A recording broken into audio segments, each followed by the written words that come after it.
오늘 본문의 말씀은 AD 50년경에 바울과 실라가 2차 여행을 하던 중이에요.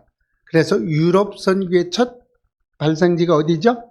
유럽 선교를 첫 번째로 시작한 데가 빌립보죠. 빌립보를 갔다가 빌립보를 거쳐서 어디로 가요? 오늘 본문인 데살로니가로 가는 거예요. 데살로니가로 가자마자 어떻게 해요? 바울은 회당을 찾습니다. 그래서 회당에서 복음을 전하는 이야기가 오늘 이야기예요. 유대인들이 있는 곳에는요, 어느 정도 인구만 있으면 회당에 모두 있었어요. 그래서 이 회당에 가서 말씀을 전하는 거예요. 그래서 이렇게 바울도 가자마자 회당을 찾아갑니다. 그럼 회당이 없을 때는 어떻게 됐죠? 집으로 갔죠? 그렇게 했던 데가 어디예요? 거기죠. 예. 그렇게 해서 집에서부터 시작한 빌립보 교회가 그렇게 됐었죠. 그래서 빌립보 교회가 집에서 천막을 치는 그 집으로 들어가서 예배를 드리면서 거기에서 교회가 시작이 됩니다. 지금도 많은 세계 곳곳에서 가정에서 예배를 드리면서 교회로 성장하는 곳이 많이 있습니다. 특히 여러 군데서 그런 일들이 일어나고 있어요. 데살로니가 지역은요, 마게도냐에서 가장 중요한 핵심 도시입니다. 그리고 이 데살로니가 지역은 로마 제국의 무역과 정치의 중심지이기도 했어요. 그래서 여기에서 복음을 전한다는 것은 곧 어려운 일을 당할 수밖에 없다라고 이야기합니다.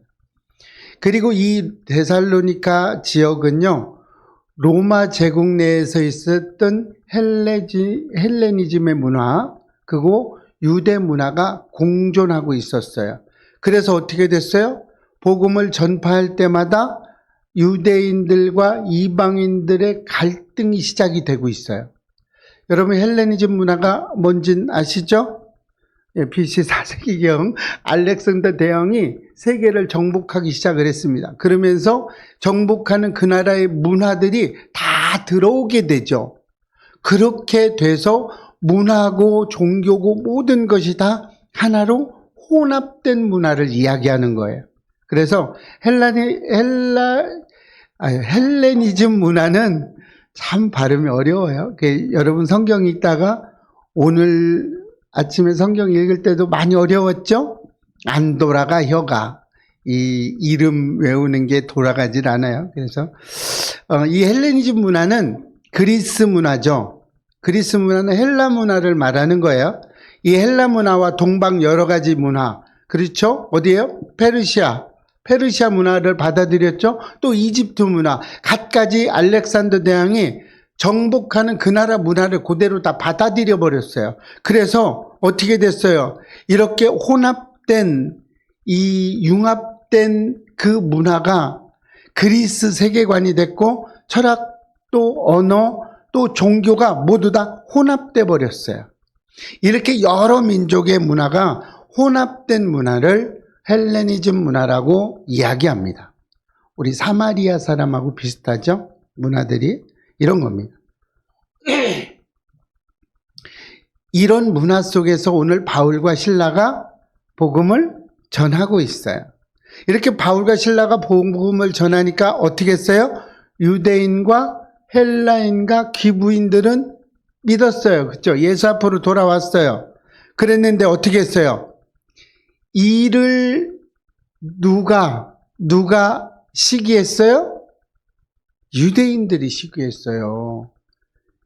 이 다른 문화, 이집트 문화나 이 사람들이 한 게 아니라 똑같이 유대인들이 폭동을 일으켰어요. 그래서 어떻게 했어요? 바울의 일행들을 보고 뭐라고 그랬어요? 세상을 어지럽게 하는 사람들이라고 그랬어요. 이 말은 복음이 강력하다는 것을 말씀드리고 있는 겁니다. 그리고 바울이 복음을 전파하는 이 시대와 문화에 이 복음이 얼마나 강력하게 나타나는가를 잘 보여주고 있는 거죠. 그죠? 여러분, 우리 개신교가 계속 욕을 먹고 있어요. 그쵸? 개신교가 별것 아니면 욕을 할 필요가 없죠. 아무것도 아니면 욕 안 합니다. 그런데 강력한 힘을 가지고 파워를 가지고 있기 때문에 이 개신교가 욕을 하는 거예요. 모두 다 욕을 하죠. 그죠? 그런 겁니다. 여러분, 국무총리가 3.1절 날 골프 치러 가서 문제가 됐죠? 제가 골프 치러 갔어 봐. 3.1절 아니라 광복절 날 가도 아무 문제 없어요. 그죠? 그만큼 위로 올라와 있다는 겁니다. 이런 거예요. 바울의 복음에 이렇게 강력했다는 거예요. 우리 예배교회에도 이런 강력한 영향력이 있으면 좋겠습니다. 세상을 떠들썩하게 하는 우리 예배교회 성도들 다 되시기를 축복합니다. 목회 데이터와 언론 매체 보고서를 보면요, 2024년 1월 달에 우리나라 개신교 인구들을 조사했습니다. 조사해 봤더니 얼마요? 17%가 나왔어요. 명수로 보면 약 870만 명 정도가 우리 개신교에 지금 믿고 있다는 거예요. 이 정도 되면 우리 사회를 변화시키고도 남아야 돼요. 그죠? 말이 그렇지. 870만 명이 우리 예수를 나의 주 나의 구원자라고 고백하고 있어요. 그랬는데 어떻게 되고 있어요? 요즘은 믿는 사람들이 세상을 변화시키는 것이 아니라 세상이 믿는 사람들을 변화시키는 안타까운 소식이 있습니다. 이렇게 보면 그래서 이렇게 많은 학자들이 향후 10년 이내에 우리 개신교 인구는 인구 전체의 12%로 떨어질 거라는 참 안타까운 좋지 않은 전망을 내놓기도 합니다. 어쨌든 우리 믿는 사람은 세상을 변화시킬 수 있어야 합니다. 여러분의 삶이 여러분의 중심 속에서 여러분 주위를 여러분들이 복음화 시킬 수 있어야 돼요. 그래서 어떻게 돼요? 다가오는 2025년은 천하를 복음으로 어지럽게 하는 저와 여러분이 되시기를 축복합니다. 술로 어지럽게 하는 게 아니라 복음으로, 돈 버는 걸로 어지럽게 게 아니라 복음으로 어지럽게 했으면 좋겠습니다. 그래서 우리가 천하를 움직이고 세상을 변화시키는 사람이 됐으면 좋겠어요. 그래서 우리의 삶이 변화된 삶으로 하나님 앞에 나가서 우리가 하나님께 영광 돌리는 우리가 됐으면 좋겠습니다. 그러면 세상을 변화시키기 위해서는 어떤 삶을 살아야 될까요? 세상을 변화시키는 삶은 집중력과 좋은 관례를 가진 삶을 살아야 됩니다. 영향이 있는 사람이, 영향력이 있는 사람이 되려면 집중력이 있는 삶을 살아야 돼요. 뭐냐면 이것저것을 다 하려고 하면 안 됩니다. 아무것도 하지 않는 나태함은 가장 큰 문제점일 수도 있어요. 그렇죠? 그런데 모든 것을 다 하려고 하는 건 역시 굉장히 큰 문제점을 가지고 있습니다. 왜요? 모든 걸 다 하겠다는 것은 내 목표가 없다는 얘기예요. 그러니까 이것저것 다 참겨내는 거죠. 그래서 뚜렷한 비전으로 집중하지 못하면 우리는 어떻게 해요? 여기저기 눈을 돌리게 돼요. 그러면서 어떻게 해요? 불평불만하고 또 어떻게 해요? 금방 실증을 내기도 합니다. 아우 이거 아닌가 봐. 막 이제 그죠? 여러분 은혜 받고 교회 나와서 청소하려고 하는데 어떤 사람이 커피 마시고 앉아 있어요. 그러면 청소하기 싫죠? 아우 저 인간은 커피 마시는데 나는 뭐야? 이렇게 되는 거예요. 왜요? 자꾸 불평이 되게 됩니다. 그런데 오늘 바울은 어떻게 했어요? 뚜렷한 자기만의 관례, 즉 관례가 뭐야? 목표라고 해도 되죠. 목표를 가지고 있었어요. 그래서 어떻게 했어요? 바울은 데살로니카 교회, 데살로니카에 가자마자 뭐를 했어요? 오늘 본문 2절 볼까요? 시작. 바울이 자기의 관례대로 그들에게로 들어가서 새 안식일에 성경을 가지고 강론하며. 바울은 데살로니카에 들어가자마자 3주 동안 계속해서 말씀을 전했어요. 그런데 그렇게 하는 것이 바울의 뭐라고요? 관례였다는 거예요. 자, 바울은 무엇을 해야 되는지 분명하게 자신의 목표를 가지고 있었어요. 그래서 안식일에 회당에 가서 복음 전파하는 것이 자기의 뚜렷한 목표가 돼버렸습니다. 그래서 어디를 가든지 바울은 복음을 전하는 일에 최선을 다했던 겁니다. 그러니까 바울의 1차 여행, 2차 여행, 3차 여행을 쭉 보면 어디든 가서 가장 큰 목표를 뭘로 삼았어요? 바울은 복음을 전하는 거. 복음을 전하는 거에 최선을 다했습니다. 이렇게 갔어요. 심지어 어떻게 했어요? 감옥에 있으면서도 복음을 전하고 있었죠? 그랬어요. 이렇게 바울은 목표가 분명했습니다. 뚜렷한 관례를 가지고 있었어요. 여러분의 목표도 뚜렷하신가요? 복음을 전하는데 뚜렷하시기를 축복합니다. 복음으로 우리가 은혜를 받아야 돼요. 이렇게 되어야 됩니다. 자신만의 목표를 세우고 이것을 실천하는 것은 매우 중요한 겁니다.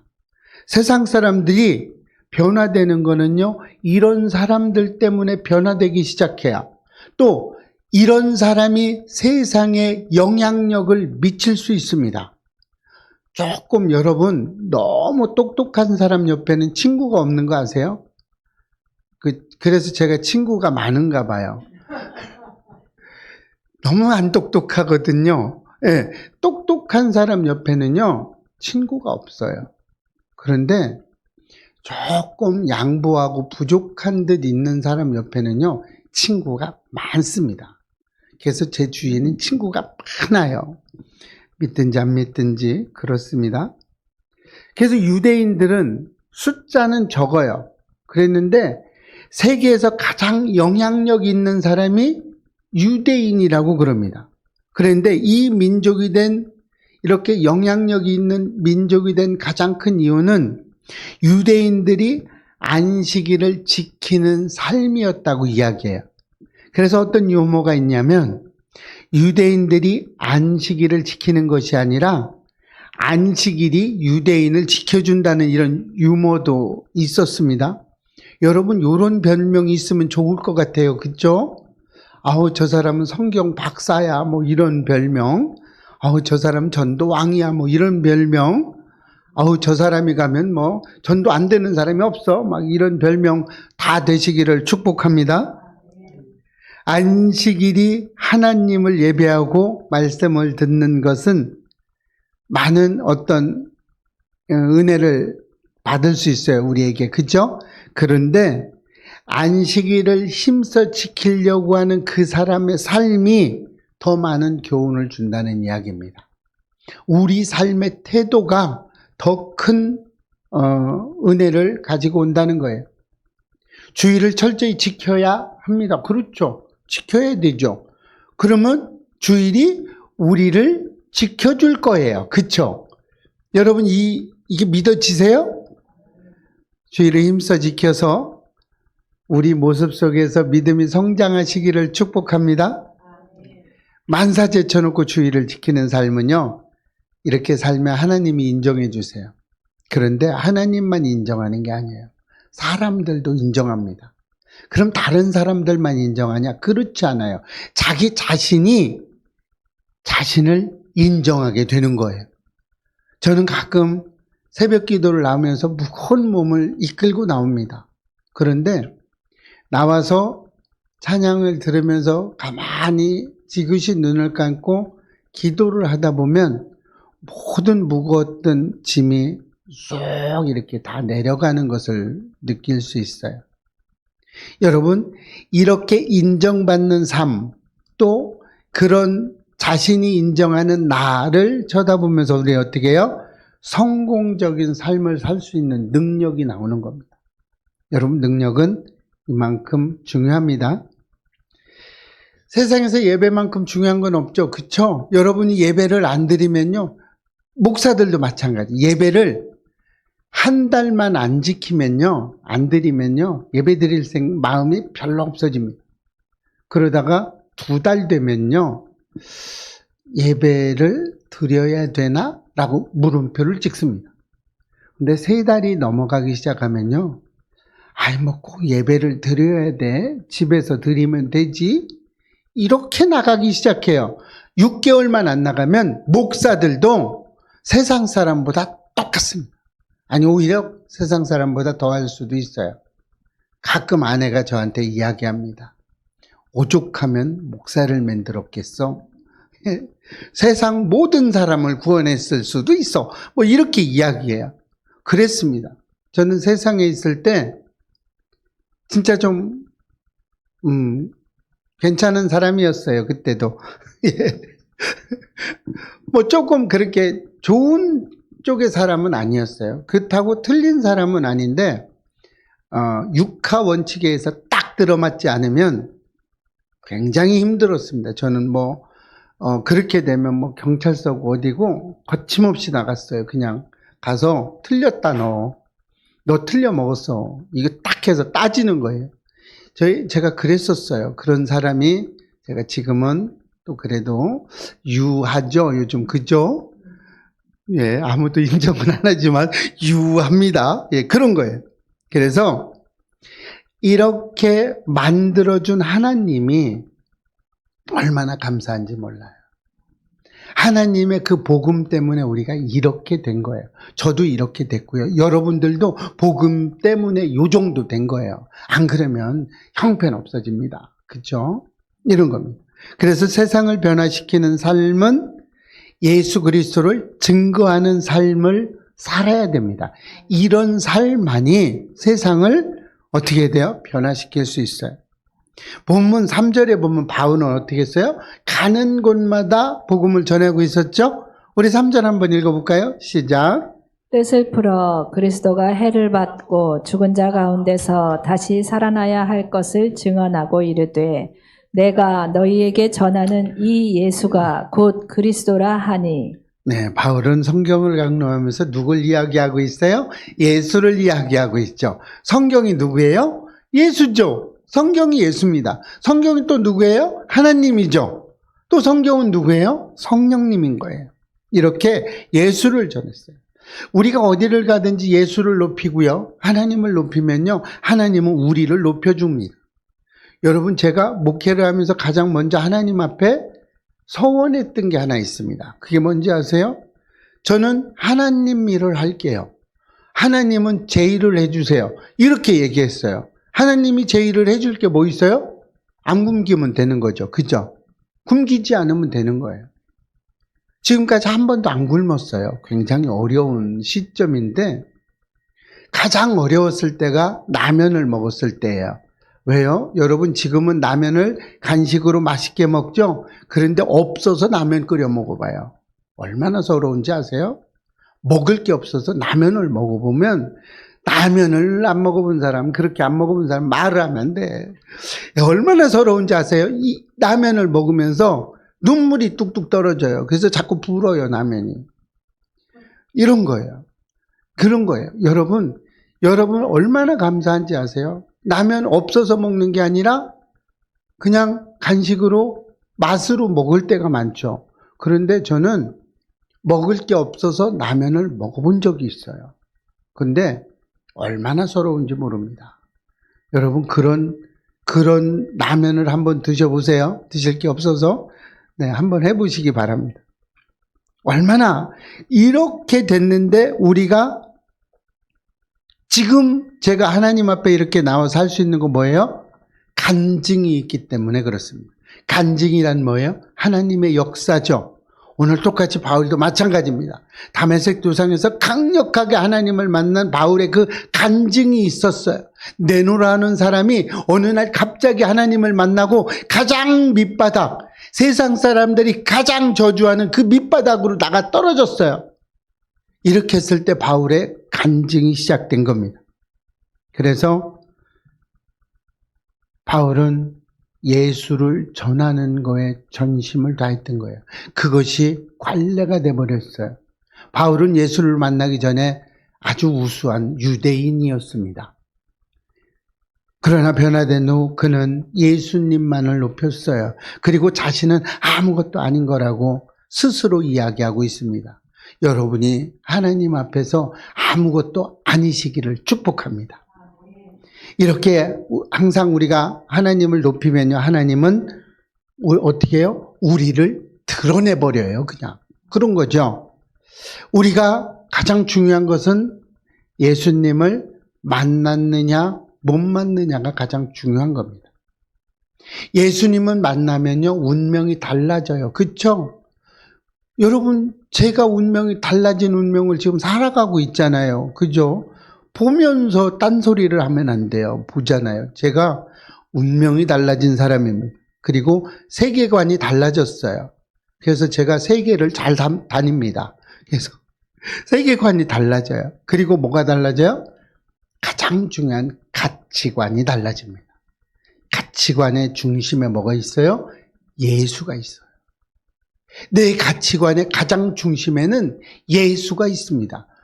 그 예수가 나타나는 거예요. 그래서 우리는 늘 큰 꿈을 꾸어야 돼요. 그렇죠?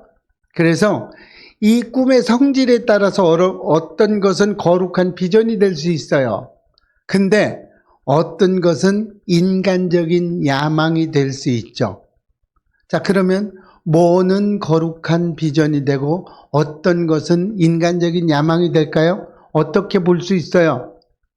여러분, 예수님이 드러나면 거룩한 비전인 거고요. 내가 드러나면 인간적인 야망이 되는 겁니다.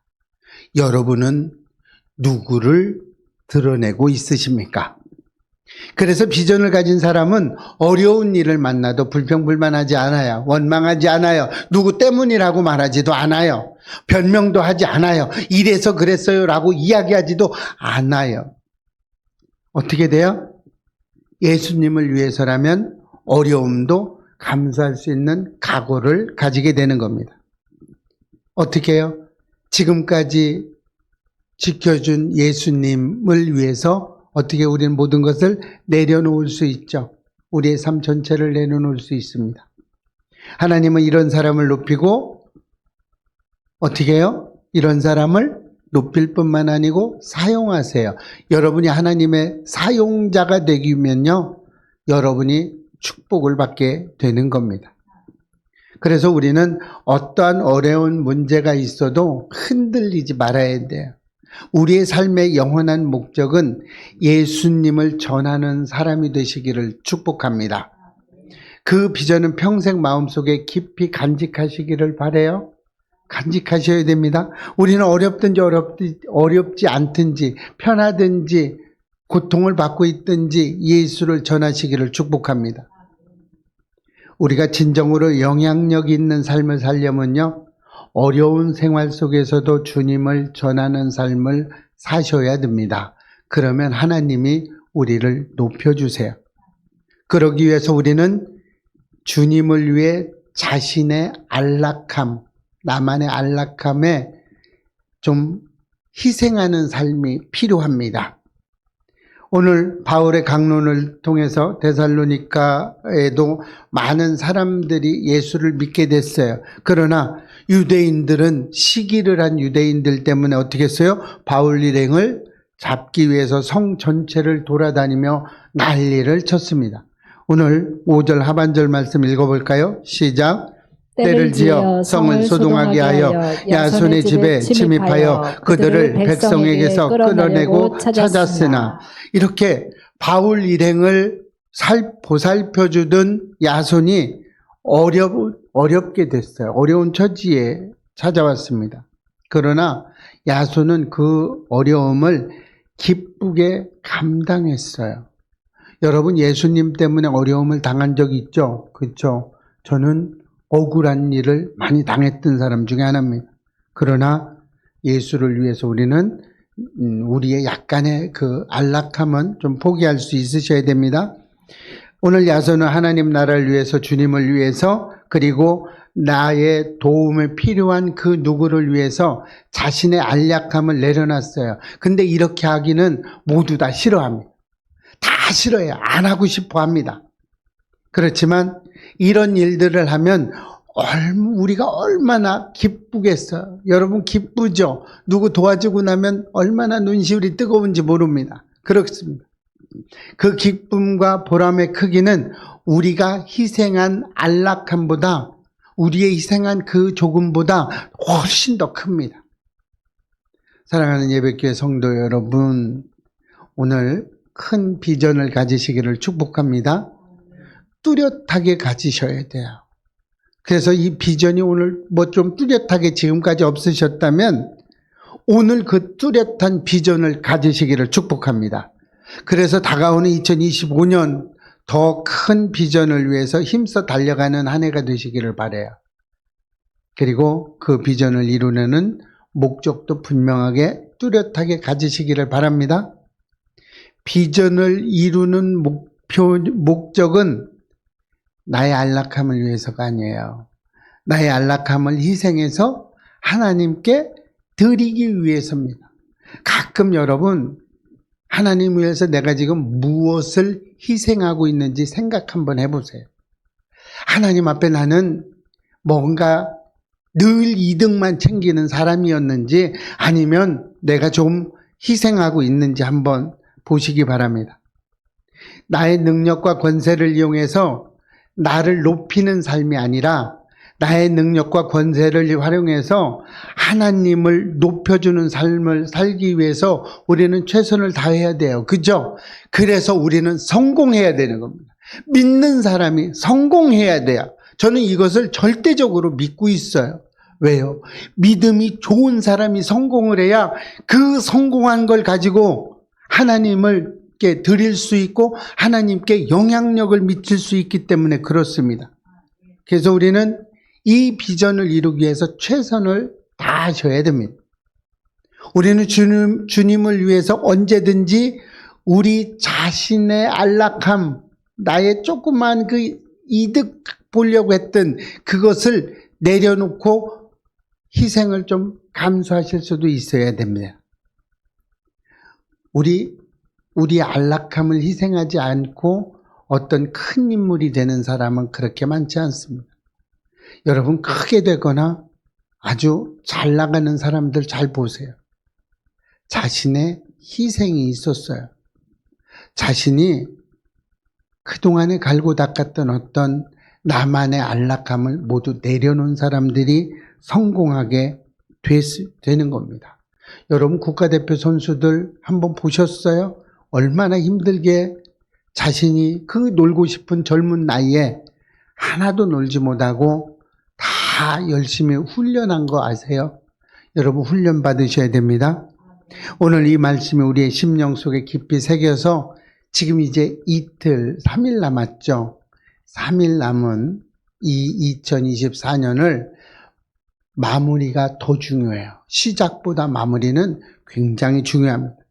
이 마무리를 알차게 하시고 다가오는 2025년은 우리의 목적과 목표가 분명하게 해서 하나님께 영광 돌리는 위대한 우리 예배교회 성도님들 또 인터넷으로 드리는 성도님들 되시기를 주님의 이름으로 축원합니다.